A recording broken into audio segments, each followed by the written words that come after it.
Have you ever wondered what it feels like to give everything you have for your child, only to be pushed away when they no longer need you? Well, let me tell you my story and maybe you'll understand why sometimes the people we love the most can hurt us the deepest. But before I begin, if this story touches your heart, please hit that like button and subscribe to hear more real stories like mine. My name is Margaret and I'm 65 years old. I live in a small town in Ohio in the same house where I raised my son David after my husband passed away when the boy was only 12. For 16 long years, it was just the two of us against the world. I worked 2 jobs to make sure David had everything he needed. I cleaned offices at night and worked at the local grocery store during the day. My hands were always rough and tired, but my heart was full of love for my boy. David was everything to me. He was a good student, polite, and always told me he would take care of me when he grew up. I believed him with all my heart. When he graduated from college, I was so proud I cried for hours. All those years of sacrifice had been worth it. He got a good job at an insurance company in the city, about an hour away from our little town. He would visit me every weekend and we would sit on the porch drinking sweet tea and talking about his week. Life felt good. Not easy but good. I was getting older, my back hurt more every day from all those years of hard work, but seeing my son succeed made everything worth it. I had raised a good man and that was my greatest achievement. Then one sunny Saturday in March, David came to visit with a big smile on his face. He looked nervous but happy, like a little boy with a secret. We sat on our usual spot on the porch and he took my hands in his. "Mom," he said, his eyes shining, "I have something to tell you. Something wonderful." I felt my heart skip a beat. I knew that look. It was the same look he had when he was 7 years old and wanted to tell me about his first loose tooth. "What is it, honey?" I asked, squeezing his hands. "I'm getting married, Mom. I proposed to Amanda last night and she said yes." The world stopped for a moment. My little boy, my David, was getting married. I felt tears rolling down my cheeks before I even realized I was crying. But these were happy tears, the kind that come from pure joy. "Oh, David," I said, pulling him into a hug. "I'm so happy for you. Tell me everything about her. I want to know all about the woman who stole my son's heart." David's face lit up like a Christmas tree. He told me about Amanda, how they met at work 6 months ago, how she was kind and beautiful and smart. He showed me pictures on his phone and I had to admit she was a lovely young woman. She had long blonde hair, bright blue eyes, and a sweet smile. "When do I get to meet her?" I asked, already planning what I would cook for dinner. "Actually, Mom, I was hoping, could we come for Sunday dinner tomorrow? Amanda is really excited to meet you. I've told her so much about you, about how you raised me all by yourself, about how strong and amazing you are." My heart felt like it would burst with happiness. "Of course, honey. I'll make my famous pot roast and that apple pie you love so much." That night I barely slept. I was so excited to meet the woman who would become my daughter-in-law. I cleaned the house from top to bottom, went to the store to buy the best ingredients, and even bought some flowers to put on the table. I wanted everything to be perfect. Sunday afternoon they arrived together and Amanda was even more beautiful in person. She was wearing a simple blue dress that matched her eyes, and she carried a bouquet of daisies. "Mrs. Patterson," she said with a warm smile, "these are for you. David told me daisies were your favorite flowers." I was touched that David had remembered and shared that detail with her. "Please call me Margaret, dear. And thank you so much. They're beautiful." Amanda seemed genuinely sweet. During dinner she complimented my cooking, asked questions about David's childhood, and laughed at my old stories about him. She seemed interested in everything I had to say. When I showed her David's baby pictures, she cooed over them like they were the most precious things in the world. "You did such a wonderful job raising him, Margaret," she said, reaching over to squeeze my hand. "David is the most caring, responsible man I've ever met. You should be so proud." I felt my chest swell with pride and happiness. This young woman understood what David meant to me, and she appreciated the work I had put into raising him. I could see why my son had fallen in love with her. As they were getting ready to leave, Amanda hugged me tight and whispered, "I hope you know that I already think of you as a second mother. I lost my mom when I was young, and it would mean the world to me to have you in my life." Those words touched my heart so deeply. Here was this sweet girl who had also lost her mother and she was opening her heart to me. I felt like God had blessed us both. After they left, I sat on my porch in the evening light, feeling happier than I had in years. My son was marrying a wonderful woman who would love him and take care of him.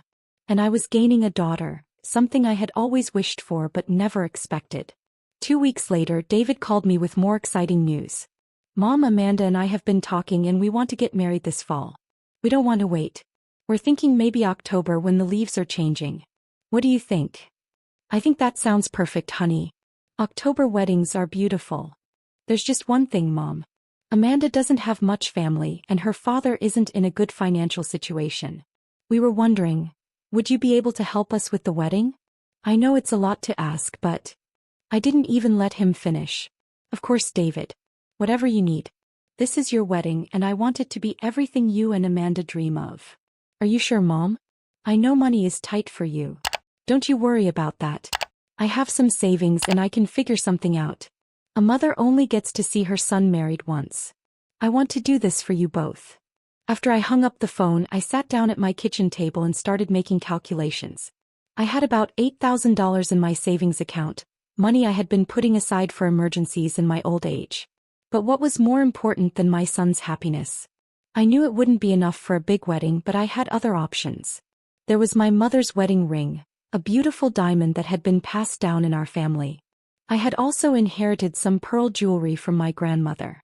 I had kept these pieces for sentimental reasons, but I realized now that their true value was in making my son's wedding day special. The next day I went to the jewelry store in town and asked about selling some pieces. The jeweler, Mr. Henderson, had known me for years. Are you sure about this, Margaret? He asked kindly. These pieces have been in your family for generations. I'm sure, Mr. Henderson. My son is getting married and this is what I want to do with them. Family treasures should be used for family happiness. The jewelry was worth more than I expected, another $6,000. Combined with my savings, I would have $14,000 for David and Amanda's wedding. Felt like a fortune to me. I also decided to pick up some extra hours at the grocery store. My manager, Mrs. Garcia, was understanding when I explained the situation. Of course, Margaret. We can give you extra shifts on weekends. Your son is lucky to have a mother like you. The extra work was hard on my aging body, but every dollar I earned brought me closer to giving David the wedding he deserved. I would come home exhausted, my feet swollen and my back aching, but I felt good knowing I was doing something important. When I told David about the money I had gathered, he was amazed. Mom, I can't believe you did all this for us. $14,000. Are you sure? I'm absolutely sure, honey. I want you and Amanda to have a beautiful wedding that you'll remember forever. Amanda was with him when I told them and she started crying. Margaret, I don't know what to say. This is so generous. You're already like a mother to me and now you're doing this incredible thing for us. We all hugged and I felt like the luckiest woman in the world. I was watching my son start his new life with a wonderful woman, and I was able to help make their dreams come true. Over the next few weeks, we started planning the wedding together. Amanda seemed to value my opinion on everything. She would call me almost every day to ask about flowers, decorations, and menu options. What do you think about roses or lilies for the centerpieces, Margaret? She would ask. I think both are beautiful, dear, but roses might be more classic for a fall wedding. You're so right. You have such good taste. I felt included and important. After so many years of it being just David and me, it was wonderful to have another woman to share these special moments with. We went dress shopping together, and Amanda even asked my opinion about her wedding gown. I want something simple and elegant, she told me as we looked through the dresses at the bridal shop. Nothing too fancy or expensive. I want the money to go toward making the whole day beautiful for everyone. I admired her thoughtfulness. She tried on several dresses and when she came out in the one she eventually chose, I gasped. She looked like an angel. The dress was simple but stunning with delicate lace details and a flowing skirt. Oh, Amanda, I said, tears in my eyes, you look absolutely beautiful. David is going to faint when he sees you. She laughed and hugged me. Do you really think so? I want to make him happy. He's already the happiest man in the world, dear. You both are perfect for each other. As we continued planning, I noticed how practical and considerate Amanda was about every decision. She chose a beautiful but affordable venue, a lovely church in the next town over with a reception hall attached. She selected seasonal flowers that would be fresh and budget-friendly. She even chose a menu that would feed everyone well without breaking our budget. I want this wedding to be about love, not about showing off, she told me one day as we addressed invitations together. The most important thing is that David and I start our marriage surrounded by people who care about us. I was impressed by her values and her wisdom. At 26, she seemed to understand what really mattered in life. I felt confident that David had chosen the right woman to spend his life with. But then, about 6 weeks before the wedding, something happened that made me pause and wonder if I was seeing everything clearly. I had gone to the grocery store in the city where David worked to pick up some special ingredients for a dinner I was planning for them. As I was walking through the parking lot with my groceries, I heard familiar laughter. I looked around and saw Amanda talking with a group of young women near a coffee shop next to the grocery store. I was about to call out and say hello when I heard her voice clearly. "Oh my God, girls, you should see his mother," Amanda was saying, and I realized she was talking about me. "She's so old-fashioned and clueless. She has absolutely no taste, but she's paying for everything, so I just smile and nod at whatever she suggests." The other women laughed, and one of them said, "At least you don't have to deal with her for long. Once you're married, you can just avoid her." "Exactly," Amanda replied. "David is so attached to her, but I'm working on that. Once we're married and maybe move to another city, we won't have to see her very often. I mean, I feel a little bad taking her money, but she offered, and it's not like she has anything else to spend it on." I stood there frozen, holding my groceries, feeling like someone had punched me in the stomach. The sweet, caring young woman who called me her second mother, who seemed so grateful for everything I was doing, was talking about me like I was some kind of burden. I quietly walked back to my car and sat there for a long time trying to process what I had heard. Maybe I had misunderstood. Maybe she was just having a bad day and saying things she didn't mean. People sometimes say things they don't really mean when they're stressed about a wedding. I decided not to say anything to David. I didn't want to cause problems or seem like the interfering mother-in-law. Maybe Amanda would show her true feelings through her actions, and I wouldn't have to be the one to open David's eyes. But I couldn't shake the feeling that I had just seen the real Amanda for the first time, and it scared me. She could talk about me that way behind my back. What else was she hiding? And if she was already working on separating David from me, what would happen to our relationship after they were married? I tried to push these worries out of my mind and focus on the positive. After all, I had raised David to be a good judge of character. Surely he would see if Amanda wasn't the right person for him. And maybe what I heard was just pre-wedding stress talking. Every bride gets nervous and says things they don't mean. But deep in my heart, I knew something had changed. The perfect picture I had of my future daughter-in-law had a crack in it now, and I was afraid of what other cracks might appear as we got closer to the wedding day. Still, I continued with the wedding plans, hoping that love would win out in the end, and that the Amanda I had heard in that parking lot wasn't the real Amanda at all. After what I heard that day in the parking lot, I tried my best to keep an open mind about Amanda. Maybe I had just caught her in a weak moment, or maybe the stress of planning a wedding was getting to her.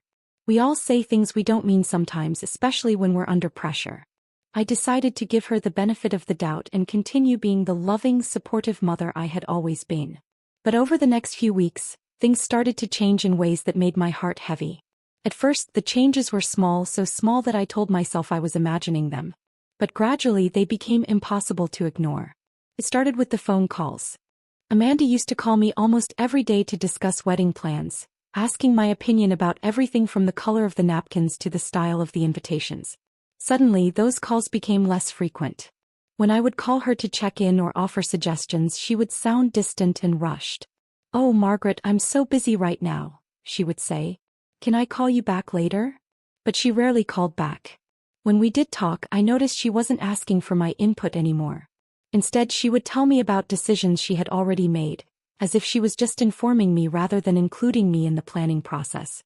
"Amanda, dear," I said during one of our brief conversations, "I was thinking about the flowers for the altar. What if we added some baby's breath to the rose arrangements? It would look lovely and wouldn't cost much more." "Actually, Margaret," she replied in a tone that was polite but cold, "I've already decided to go with just the roses. I think it will look cleaner and more modern." "Of course, dear. Whatever you think is best." But inside I felt a little hurt. Just a few weeks ago she would have been excited to hear my suggestions. She would have asked me to explain why I thought baby's breath would look nice, and we would have talked it through together. Now it felt like my opinions didn't matter anymore.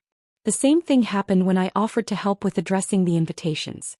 I had beautiful handwriting, something I was proud of, and I thought it would be a nice personal touch for the wedding invitations to be addressed by the groom's mother.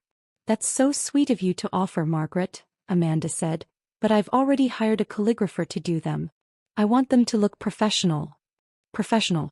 As if my handwriting, the same handwriting that had written love notes in David's lunch boxes for 12 years of school, wasn't good enough for her wedding invitations. I tried to shake off these small hurts and focus on the bigger picture. After all, every bride has the right to make her own choices about her wedding. Maybe Amanda was just becoming more confident in her decisions, which was a good thing. Maybe she didn't need as much guidance from me anymore. But then came the dress shopping incident. I had been looking forward to helping Amanda choose her wedding dress ever since David announced their engagement. In my mind, it was going to be one of those special mother-daughter moments that I had never had the chance to experience. When Amanda first suggested we go dress shopping together, I was thrilled. But when the day came, Amanda seemed different. She was on her phone constantly, texting someone and barely paying attention to the dresses the saleswoman was showing her. "Amanda, look at this one," I said, pointing to a beautiful dress with delicate lace sleeves. "I think it would look stunning on you." She glanced over briefly. "It's too old-fashioned," she said without really looking at it properly. "I want something more modern and stylish." The saleswoman, sensing the tension, tried to help. "This dress is actually one of our newest styles," she said kindly. "The lace detail is very trendy right now." "I'll try it on," Amanda said with a sigh, as if she was doing me a favor. When she came out of the dressing room, she looked absolutely beautiful, just as I had imagined. The dress fit her perfectly, and the lace details made her look like a princess. "Oh, Amanda," I breathed, my eyes filling with tears. "You look like an angel." But instead of smiling or seeming pleased, Amanda frowned at herself in the mirror. "I don't know," she said. "It's not really what I had in mind." She tried on several more dresses, each one more expensive than the last. Every time I complimented her or offered an opinion, she would dismiss it. "I think the first dress was the most beautiful," I finally said, trying to be helpful. "Well, it's not your wedding, is it?" Amanda snapped, then immediately seemed to realize how harsh she sounded. "I mean, I appreciate your opinion, Margaret, but I need to choose something that feels right to me." I nodded and stayed quiet for the rest of the appointment. She ended up choosing a dress that cost twice as much as the first one, eating up a significant portion of our wedding budget. When the saleswoman asked about payment, Amanda looked at me expectantly. "Margaret is paying," she said simply. I handed over my credit card, trying to hide my disappointment. It wasn't about the money exactly. It was about the way she had treated me, like my opinions didn't matter, like I was just there to write the checks. As we left the bridal shop, Amanda was back to texting on her phone. She didn't thank me for the dress or seem excited about her choice. She just walked ahead of me, absorbed in her phone, leaving me to follow behind like a servant. That night, I called David to tell him about the dress shopping trip, hoping to share some of the joy of the moment. "How did it go, Mom? Did Amanda find the perfect dress?" "Yes, she found a beautiful dress. She looked stunning in it." "That's wonderful. I bet you two had fun together." "Amanda was so excited about going shopping with you." I wanted to tell him about how dismissive Amanda had been, about how she had made me feel invisible and unimportant. But something held me back. Maybe it was my desire to keep the peace, or maybe it was my hope that things would get better. "Yes, it was nice," I said simply. But things didn't get better. They got worse. The next major disappointment came when we were planning the seating arrangements for the reception. I had assumed that, as the mother of the groom, I would be seated at the head table with the wedding party, or at least at a table close to the bride and groom. "Actually, Margaret," Amanda said when I asked about the seating chart, "we've decided to keep the head table just for the wedding party. You know, the bridesmaids and groomsmen." "Of course," I said. "Where will I be sitting?" "We have a lovely table for you with some of David's distant relatives. Table 8, I think." Table 8. I looked at the seating chart she showed me, and table 8 was at the very back of the reception hall, far from the head table where David and Amanda would be sitting. The people at my table were cousins of David's that I barely knew, people who lived far away and rarely kept in touch. "Amanda, dear," I said carefully, "I was wondering if perhaps I could sit a little closer to you and David. Maybe with David's godparents or some of our closer friends." "Oh, Margaret," she said with a fake sweet smile, "those tables are already full." Besides, I thought you would enjoy getting to know David's extended family better. It will be good for you to make new friends. Make new friends. As if I was some lonely old woman who needed her to arrange social opportunities for me. As if I hadn't been part of David's life long before she came along. I wanted to protest, to point out that I was the one paying for this reception, that I was the mother of the groom, that I deserved a place of honor at my own son's wedding. But I didn't want to seem difficult or demanding. I didn't want to be the kind of mother-in-law that people complain about. That sounds fine, I said quietly. When I talked to David about it later, he seemed surprised. Table 8? Mom, that seems kind of far away. Let me talk to Amanda about it. I felt hopeful that David would fix the situation, that he would insist I be seated somewhere more appropriate. But when he called me back the next day, he sounded apologetic but resigned. Mom, Amanda explained the seating situation to me. She's really tried to accommodate everyone, and it's been complicated with both of our families. She promises that table 8 has some really nice people, and you'll be close to the dance floor so you can see everything that's happening. Close to the dance floor. As if watching other people dance was supposed to make up for being exiled to the back of the room at my own son's wedding. It's fine, David, I said, because what else could I say? But it wasn't fine. Nothing about this was fine anymore. The pattern continued with every aspect of the wedding planning. When I suggested a menu item that I thought the guests would enjoy, Amanda would politely dismiss it and choose something else. When I offered to help with decorations or flowers, she would tell me she had already handled it.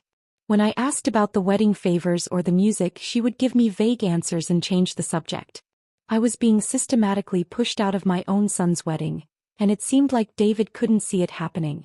The worst part came 3 weeks before the wedding, when Amanda made a suggestion that broke my heart completely.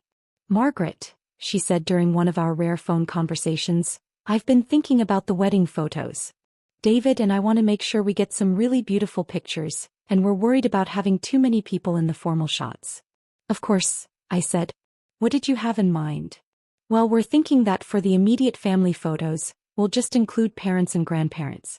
You know, keep it small and intimate. I was confused. But I am David's parent. I'm his mother. Oh, of course you are. Amanda said quickly.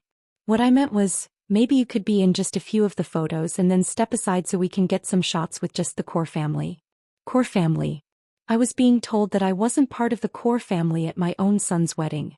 Amanda, I said, my voice shaking slightly, I don't understand. I am David's core family. I'm the one who raised him. Margaret, please don't make this difficult. I'm just trying to make sure the photos look balanced and professional. You'll still be in some of them, just not all of them. Not all of them. I was being rationed in my own son's wedding photos. That night I couldn't sleep. I lay in bed staring at the ceiling, trying to understand how things had gotten so bad. When had I stopped being David's mother and become just an inconvenient obligation? When had the sweet young woman who called me her second mother turned into someone who seemed to barely tolerate my presence? I thought about all the money I had spent, all the sacrifices I had made. I had sold my mother's jewelry, worked extra hours until my body ached, and given everything I had to make this wedding beautiful. And in return, I was being pushed to the back of the reception hall, excluded from family photos, and treated like an unwanted guest at my own son's celebration. Maybe I should talk to David about how I was feeling. Maybe I should be honest with him about what was happening. But every time I considered it, I imagined how he would react. He would think I was being jealous or difficult. He would accuse me of not liking Amanda or of trying to cause problems in his relationship. And maybe he would be right. Maybe I was just a bitter old woman who couldn't let go of her son. So I stayed quiet and tried to focus on the positive. David was happy, and that was what mattered most. If Amanda made him happy, then I would find a way to accept the situation, even if it meant accepting a smaller role in his life. But my heart was breaking a little more each day. The final blow came just 1 week before the wedding. I had gone to the florist to check on the arrangements and make sure everything was ready for the big day. When I mentioned that I was David's mother, the florist looked confused. Oh, I thought Amanda's stepmother was handling all the floral arrangements, she said. Amanda's stepmother? Yes, she came in yesterday and made some changes to the order. She said she was representing the bride's family and wanted to upgrade some of the arrangements. I felt a chill run down my spine. What kind of changes? The florist showed me the revised order. The simple, elegant arrangements that Amanda and I had originally chosen had been replaced with much more expensive ones. The total cost had increased by over $2,000. Who authorized these changes? I asked. Well, Amanda's stepmother said that David's mother had approved the upgrade and would be paying the difference. I stared at the florist in shock. I had never met Amanda's stepmother, and I certainly hadn't approved any changes to the floral arrangements. Someone had used my name to authorize expenses I couldn't afford, and I was expected to pay for decisions I hadn't made. When I called Amanda to ask about it, she seemed unconcerned. Oh, that, she said casually. My stepmother thought the original arrangements looked a little cheap for such an important wedding. Don't worry, Margaret. The upgrade isn't that much more money, and it will make everything look so much more elegant. Amanda, I can't afford an extra $2,000. We had agreed on a budget and I've already stretched myself to the limit. There was a pause on the other end of the line. Well, I suppose we could go back to the original arrangements if money is really that tight for you. The way she said it made me feel like I was being cheap, like I was putting money before my son's happiness. But the truth was, I literally didn't have an extra $2,000. I had already spent everything I had and I was going to have to put some of the wedding expenses on my credit card as it was. I think we should stick with our original plan, I said quietly. Fine, Amanda said, and I could hear the irritation in her voice. I'll call the florist and cancel the upgrade. I just hope David doesn't notice that his wedding looks less special because we had to cut corners. After she hung up, I sat at my kitchen table and cried. I cried for the woman I used to be who felt confident and valued. I cried for the relationship I thought I had with Amanda, which had turned out to be an illusion. And I cried for my son who was about to marry someone who seemed to have no respect for the woman who had raised him. But most of all, I cried because I knew that this was just the beginning. If Amanda was willing to treat me this way before the wedding, when she still needed my money, how would she treat me after she became David's wife? I was about to find out, and I had a terrible feeling that the worst was yet to come. As I sat there wiping my tears, I made a decision. I would go to this wedding, I would smile and be gracious, and I would try to be happy for my son. But I would also pay attention to everything that happened. I would listen carefully to what people said and how they treated me. And maybe, just maybe, I would finally see Amanda's true colors clearly enough that even David couldn't ignore them. I had no idea how right I was, or how much more heartbreak was waiting for me on what was supposed to be the happiest day of my son's life. The wedding day arrived on a beautiful October morning. The leaves were turning golden and red, just like David and Amanda had dreamed. I woke up early, my stomach full of butterflies. Despite everything that had happened over the past few months, despite all the hurt and confusion, this was still my son's wedding day. I was determined to put aside my feelings and be the supportive mother he deserved. I had bought a new dress for the occasion, a lovely navy blue outfit that I thought was appropriate for the mother of the groom. I had my hair done at the salon the day before, and I felt as ready as I could be for whatever the day might bring. I arrived at the church an hour before the ceremony was scheduled to begin. I wanted to help with any last-minute preparations and make sure everything was perfect for David and Amanda. But when I walked into the church, I immediately felt out of place. Amanda's family and friends were bustling around, handling decorations and making arrangements. They all seemed to know exactly what they were supposed to be doing, while I stood there feeling like an outsider looking in. I tried to approach Amanda's stepmother, thinking I should introduce myself and offer to help, but she barely acknowledged me. "Oh, you must be David's mother," she said with a polite but cold smile. "Everything is under control here. You can just find your seat." Find my seat. Like I was just another guest, not the mother of the groom. I went to look for David instead, hoping to spend a few minutes with him before the ceremony. I found him in a small room behind the altar, adjusting his tie and looking nervous but happy. "Mom," he said when he saw me, giving me a big hug. "You look beautiful. Thank you for everything you've done to make this day possible." For a moment, it felt like the old days when it was just David and me against the world. He seemed genuinely grateful and happy to see me. "I'm so proud of you, son," I said, straightening his tie. "You look so handsome. Your father would have been so proud to see you today." David's eyes got a little misty when I mentioned his father. "I wish he could be here," he said softly. "He's here, honey. He's watching over you and he's smiling." We hugged again, and for those few precious minutes I felt like myself again. I felt like David's mother, important and loved. But then Amanda's maid of honor came to get David. "The ceremony is about to start," she said. "Amanda is ready." As David left to take his place at the altar, I made my way to my seat. Table 8 was indeed at the very back of the church, behind rows and rows of other guests. I could barely see the altar from where I was sitting. The people at my table were polite but distant, cousins of David's that I hadn't seen in years. As the wedding march began to play, everyone stood up to watch Amanda walk down the aisle. She looked absolutely stunning in her dress, the expensive one I had paid for. She was radiant, glowing with happiness, and I could see why David had fallen so completely in love with her. But as she passed my row on her way to the altar, she looked right through me as if I wasn't there. There was no smile, no acknowledgement, no recognition that the woman who had made this entire wedding possible was sitting there watching her son get married. The ceremony was beautiful, I had to admit. The flowers looked lovely, the music was perfect, and David and Amanda looked like they belonged together. As they exchanged vows, I found myself crying, but I wasn't sure if they were tears of joy or sadness. When the minister pronounced them husband and wife and they kissed, everyone cheered and clapped. David looked happier than I had ever seen him, and that was supposed to be enough for me. That was supposed to make all the hurt and confusion worthwhile. After the ceremony, there was a receiving line where the bride and groom greeted all their guests. I waited patiently in line, looking forward to congratulating the happy couple and maybe getting a few moments with David. But when I reached the front of the line, something happened that I will never forget for the rest of my life. Amanda looked at me with a cold expression that I had never seen before. Instead of the warm hug I was expecting, she barely shook my hand.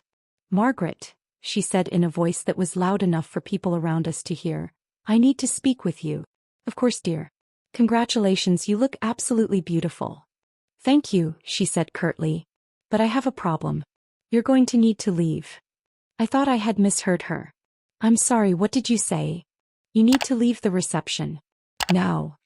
I stared at her in shock. People around us were starting to stare too, sensing that something was wrong.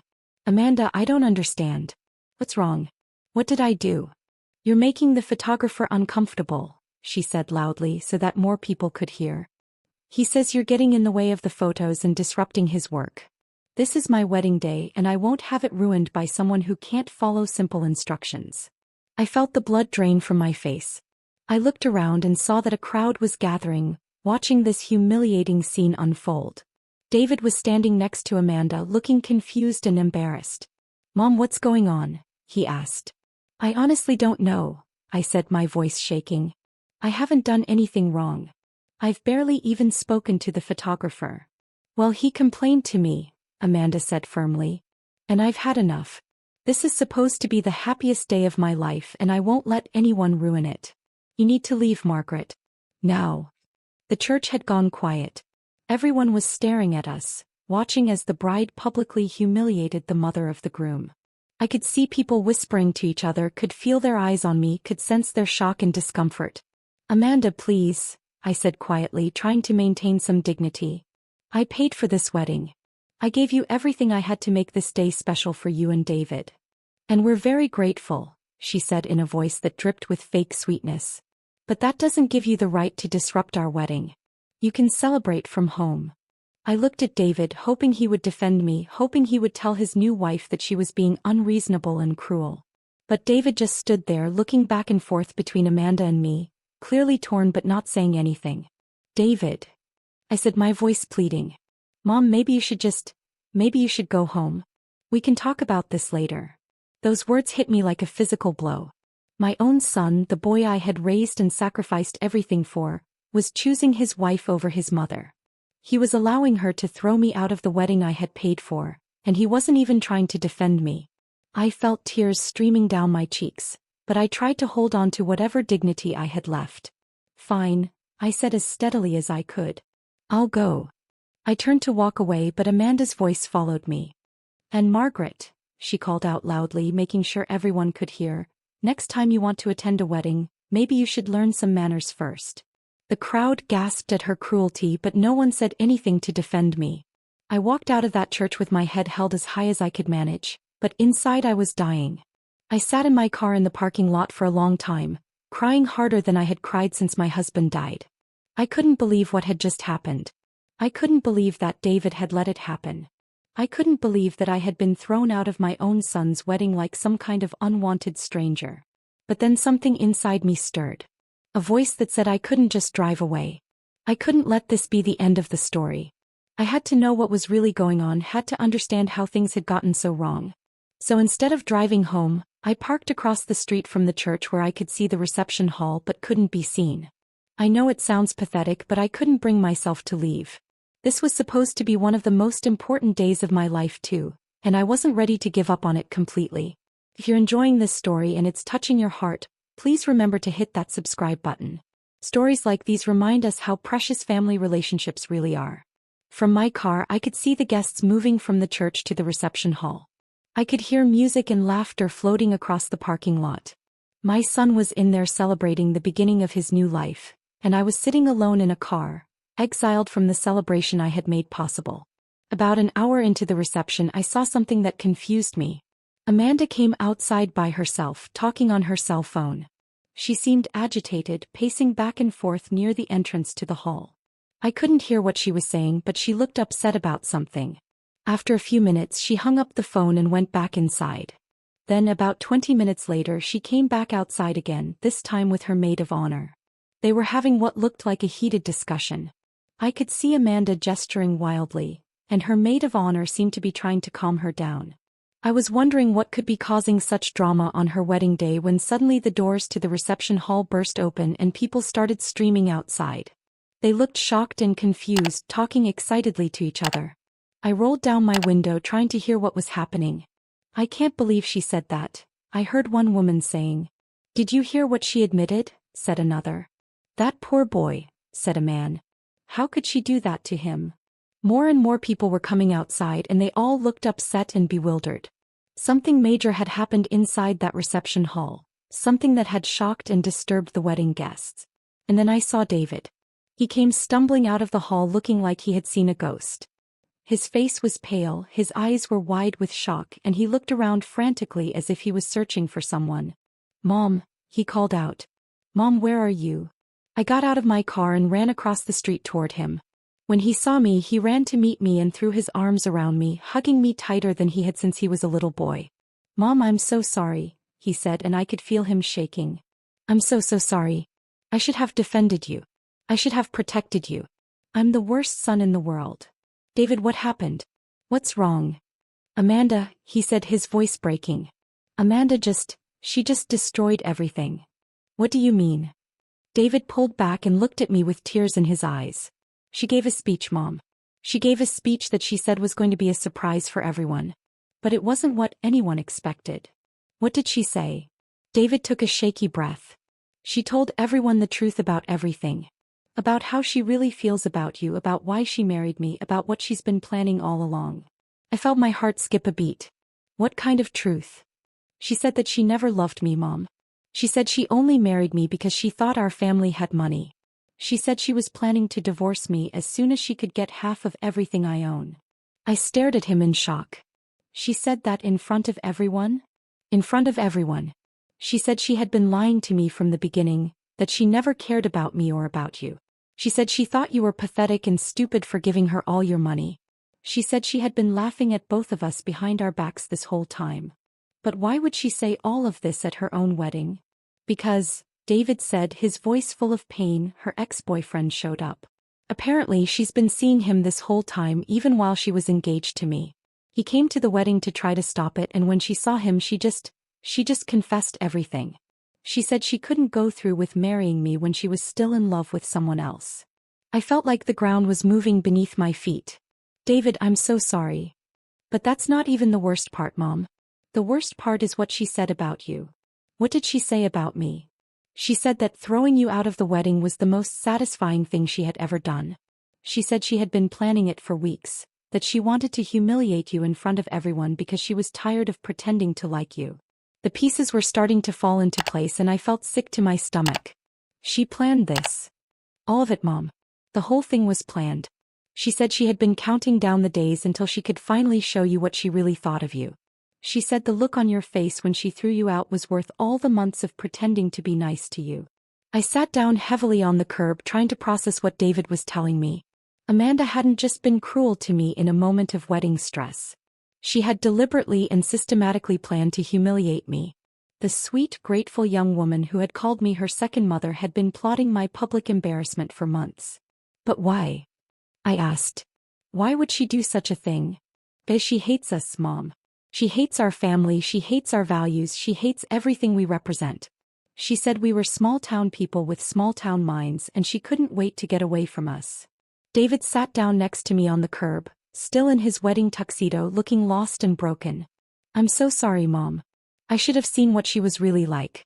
I should have listened to you. I never said anything against her, David. But you knew, didn't you? You could see that something wasn't right. I thought about all the signs I had ignored, all the little cruelties I had excused, all the times I had told myself I was imagining things. I suspected something, I admitted. But I wanted you to be happy. I thought maybe I was just being an overprotective mother. You weren't being overprotective. You were being smart and I was being a fool.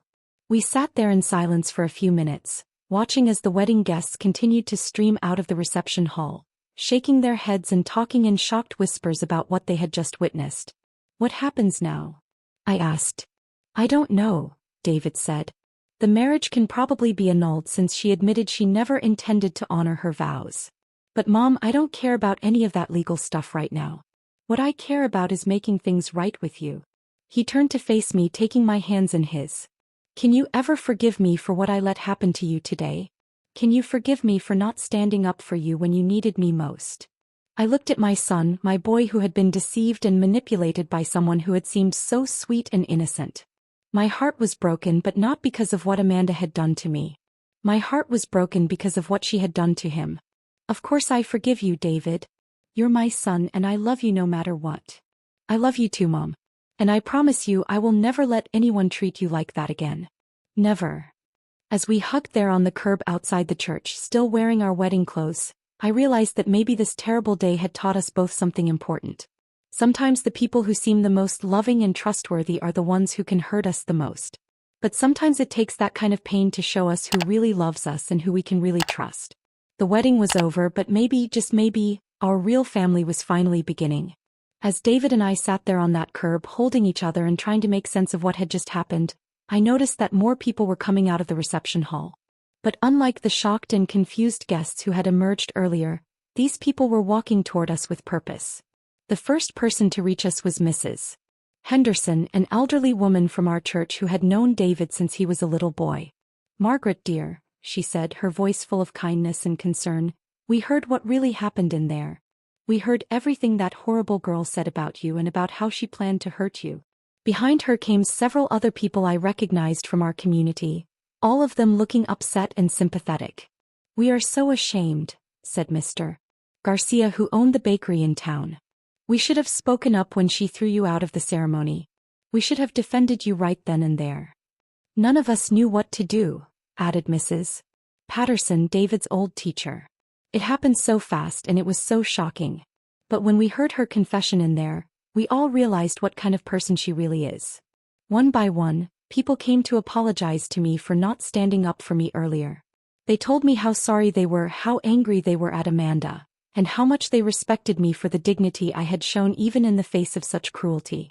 Margaret, said Pastor Williams, who had performed the ceremony, I want you to know that in 30 years of performing weddings, I have never seen anything as disgraceful as what happened to you today.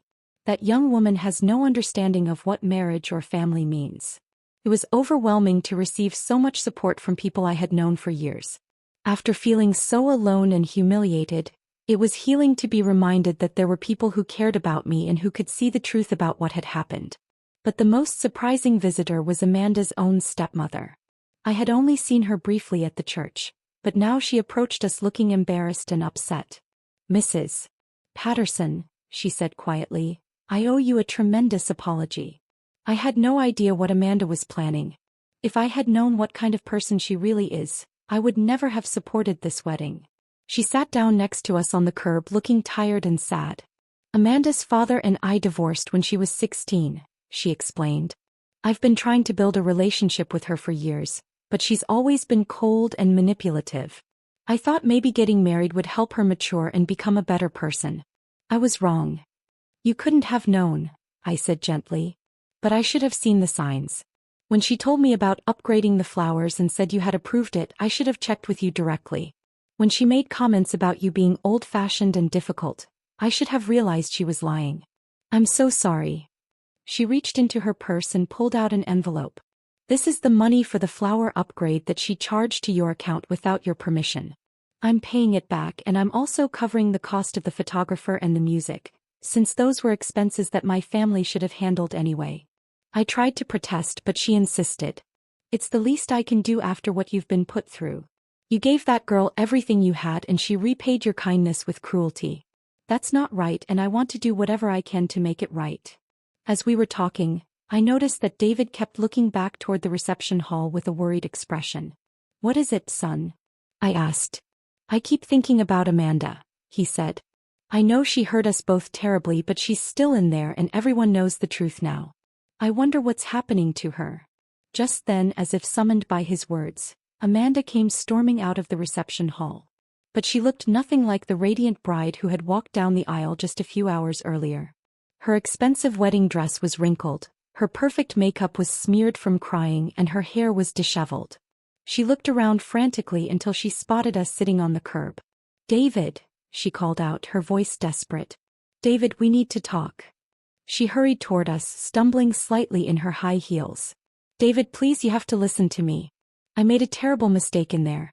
I was confused and scared, and I said things I didn't mean. David stood up slowly, looking at her with an expression I had never seen before. It wasn't anger exactly. It was something deeper and sadder than anger. It was the look of someone who had been completely betrayed by a person they trusted. Which part didn't you mean, Amanda? He asked quietly. The part where you said you never loved me? The part where you said you were planning to divorce me for my money? Or the part where you said humiliating my mother was the most satisfying thing you'd ever done? I was upset, she said desperately. I was confused because Jake showed up and I panicked. But I do love you, David. I do want to be married to you. Who's Jake? David asked. Amanda's face went white. In her desperation to fix things, she had forgotten that David didn't know about her ex-boyfriend. He's nobody important. He's just someone from my past who showed up to cause trouble. Is he the reason you confessed everything? Because you wanted to leave me for him? Amanda looked around at all the people watching her, and I could see her trying to calculate what lie would work best in this situation. David, please, can we talk about this privately? There are too many people here. No, David said firmly. I think we've had enough private conversations. I think from now on I want witnesses to everything you say to me. You're being unreasonable, Amanda said, her voice starting to take on that sharp edge I had heard so many times over the past few months. I made a mistake and I'm trying to apologize. Isn't that what you want? What I want, David said, is the truth. I want you to tell me in front of all these people whether anything you said in there was actually true. Amanda looked around at the crowd that had gathered. She seemed to realize that her sweet, innocent act wasn't going to work anymore. Fine, she said, her voice turning cold. You want the truth? The truth is that you're a boring small-town man with a boring small-town life. The truth is that I thought your family had more money than you do, and when I realized you're just as ordinary as everyone else here, I was disappointed. The crowd gasped at her honesty, but she kept going. And yes, I planned to humiliate your mother because she annoyed me with her constant need to be involved in everything. She's a pathetic old woman who couldn't let go of her son, and I wanted to put her in her place. I felt David's hand tighten around mine. His whole body was shaking with anger. Get away from us, he said, his voice low and dangerous. Get away from us and don't ever come back. You'll regret this, David, Amanda said, her mask finally slipping completely. You'll regret choosing that old woman over me. I'm the best thing that ever happened to you and you're too stupid to see it. No, David said, looking directly at her. My mother is the best thing that ever happened to me. She's the one who sacrificed everything for me, who loved me unconditionally, who never asked for anything in return except to be part of my life. You're nothing compared to her. Amanda's face twisted with rage. Fine. Have your precious mommy. See if I care. But don't come crawling back to me when you realize what you gave up.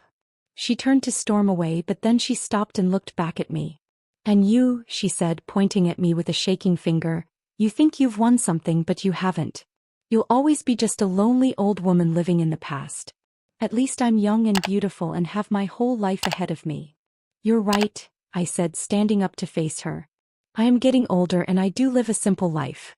But I also have something you'll never have. What's that? I have people who truly love me. I have a son who knows the difference between real love and fake charm. And I have the satisfaction of knowing that I've lived my life with honesty and kindness, even when it was difficult. I paused, looking at this young woman who had caused so much pain. You're beautiful on the outside, Amanda, but you're ugly on the inside. And that kind of ugliness only gets worse with time. Beauty fades, but character lasts forever. Amanda stared at me for a moment, and for just a second, I thought I saw a flicker of something that might have been shame in her eyes. But then it was gone, replaced by cold anger. Whatever, she said. I'm done with all of you.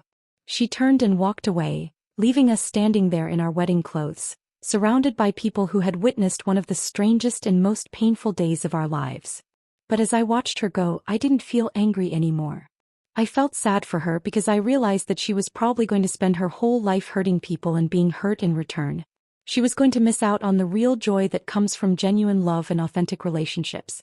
If this story has touched your heart and reminded you of the importance of real family love, please make sure to subscribe to hear more stories like this one. David put his arm around me and pulled me close. Mom, I'm so sorry for everything. I'm sorry I didn't see what she was really like. I'm sorry I didn't defend you. I'm sorry I let her come between us. You don't need to apologize anymore, David. You were deceived by someone who was very good at lying. That doesn't make you stupid or weak. It makes you trusting and loving, and those are good qualities. But I hurt you so much. Yes, you did. But people who love each other hurt each other sometimes. What matters is that we learn from our mistakes and we don't repeat them. Pastor Williams stepped forward. David, if you'd like, we can start the process of having this marriage annulled. Given what happened here today and the fact that the bride admitted she never intended to honor her vows, it should be a straightforward process. Yes, David said. I want it annulled as soon as possible. And David, added Mrs. Henderson, don't you worry about what people are going to say about all this. Everyone here today saw what really happened. Everyone knows you're the victim in this situation. Over the next few hours, as we dealt with the practical matters of canceling the reception and explaining the situation to out-of-town relatives, I was amazed by the support we received. People went out of their way to help us, to comfort us, and to make sure we knew that they understood what had really happened. The caterer refused to charge us for the food that hadn't been served. The photographer deleted all the wedding photos and refused payment for his services, saying he didn't want to profit from such a painful situation. Even the reception hall manager waived the fees for the remainder of the evening. In 30 years of hosting weddings, she told me, I've never seen anything like what that girl did to you. You handled it with such grace and dignity. I hope my own daughter grows up to be half the woman you are. But the moment that meant the most to me came when we finally got home that evening. David and I were sitting on the front porch, still in our formal clothes, drinking coffee and trying to process everything that had happened. Mom, David said quietly, I want you to know something. Today was supposed to be the day I started my new life as a married man. Instead, it turned out to be the day I remembered what really matters. What do you mean? I mean that I've spent the past year so focused on Amanda and our relationship that I forgot about the relationship that has always been the most important one in my life. My relationship with you. He turned to face me. You raised me by yourself after Dad died. You worked 2 jobs to put me through college. You gave me everything you had, including your life savings, to pay for a wedding to a woman who turned out to be completely wrong for me. And through it all, you never complained, never made demands, never asked for anything except to be part of my life. Being your mother has been the greatest joy of my life, David. And you're the greatest blessing of mine. I want to make you a promise, Mom. I promise that I will never again let anyone treat you the way Amanda treated you. I promise that any woman I choose to be with in the future will have to love and respect you, or she won't be welcome in my life. David, you don't need to. Yes, I do. I need to say this and I need you to hear it. You are the most important person in my world. You always have been and you always will be. I'm sorry it took this awful day for me to remember that and to say it out loud. We sat there holding hands as the sun set on one of the strangest and most painful days of our lives. But despite everything that had happened, despite all the hurt and humiliation, I felt something I hadn't felt in months. I felt hope. The wedding was over, the marriage was over before it had really begun, and Amanda was gone from our lives. But David and I were still here, still together, and our relationship was stronger than it had been in a long time. Sometimes I realized we have to lose something we thought we wanted in order to appreciate what we already have. Sometimes we have to go through pain in order to understand what real love looks like. Amanda had tried to destroy the bond between my son and me, but in the end, all she had done was make it stronger. She had shown us both what fake love looks like, which helped us recognize and appreciate the real love we shared. As we finally went inside that night, David helping me out of my formal dress and into my comfortable clothes, I thought about the future. It would probably take time for both of us to heal from what had happened. David would need to learn to trust again, and I would need to forgive myself for not speaking up sooner about my concerns. But we would heal together and we would be stronger for it. And maybe someday David would meet a woman who would truly deserve him. A woman who would understand that loving him meant respecting and appreciating the mother who had raised him. A woman who would see me not as competition or an obstacle, but as someone who could teach her about the depth of David's capacity for love and loyalty. When that day came, I would welcome her with open arms. But until then, David and I had each other, and that was enough. The last thing David said to me before we both went to bed that night was something I will treasure for the rest of my life. Mom, I know today was supposed to be about me starting a new chapter in my life. But I think instead, it's the beginning of a new chapter for both of us. A chapter where we remember what we mean to each other and where we never take our family for granted again. He was right. In the strangest way possible, Amanda's cruelty had given us a gift. She had reminded us that real love, the kind of love that lasts through everything, is rare and precious and should never be taken for granted. She had also shown us that sometimes the people who seem the sweetest on the surface can be the cruelest underneath, and that it's important to trust our instincts when something doesn't feel right. Most importantly, she had taught us that family isn't just about blood or obligation. It's about choosing to love each other even when it's hard, even when it's complicated, even when other people try to come between you. As I fell asleep that night, I said a prayer of gratitude. Not for the pain we had endured, but for the love that had survived it. And I said a prayer for Amanda too, hoping that someday she would learn what real love looks like and would stop hurting people in her search for something that can't be bought or manipulated or faked. But mostly I said a prayer of thanks for my son, who had come back to me when it mattered most, and who had reminded me that the love between a mother and child, when it's real and true and strong, can survive anything. Even a wedding day from hell. The next morning I woke up to the smell of coffee and bacon cooking in my kitchen. I came downstairs to find David making breakfast, still wearing his pajamas, humming softly to himself. "Good morning, Mom," he said, giving me a hug. "I thought we could use a quiet morning together after yesterday." "That sounds perfect, son." As we sat at my kitchen table eating breakfast and reading the Sunday paper together, it felt like old times. It felt like home. And I realized that sometimes, the end of one dream can be the beginning of something even better. Sometimes losing what we thought we wanted can help us find what we really need. Amanda was gone, the wedding was over, and the marriage was annulled. But my son was back, our family was intact, and our love for each other had been tested and proven strong. In the end, that was worth more than any wedding, any marriage, or any daughter-in-law could ever be. We had each other, and that was everything.